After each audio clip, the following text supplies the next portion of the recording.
Ice cream খাচ্ছি। আজকে এখানে আইসক্রিম খাওয়া হচ্ছে। এই যে আইসক্রিম কাটার লোক নিয়ে এসেছি সঙ্গে করে, আমরা এই সবাই আছি। দিদিকে তো ভয় পেয়ে যাবে লোকে।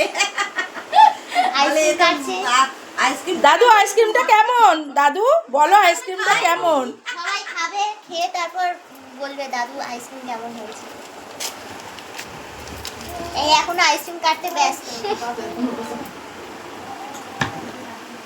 ছোট কাটা হয়ে গেল রে। ওটা ছড়া। ছোটটা আমাকে দে। কেন এই তো না না না ছোটটা আমাকে দে। কেন তুমি এত লাফাচ্ছিলে? তুমি ফ্রিজে করে দাও। আমি লাপাই ওরকম খাই না। এই দেখো আমার ফ্রিজে এখনো একটা পড়ে আছে, কাকে দেবো? ওই জন্য তো আনালাম এতগুলো। এই দাঁড়া, এবার ওপরে তো কাটতে হবে। ওপরে ওপরে কি? বাঁচলে বল। তারপরে কেমন খেতে আইসক্রিমটা? হ্যাঁ দেবো দেবো, দাঁড়া আমরা আগে একটু খেয়ে নি। গুড়িয়া कैसा है आइसक्रीम? বল আচ্ছা। এই যে ওর আগে তুলে দাও। ও কাঁদছে না হাসছে বোঝা যাচ্ছে না।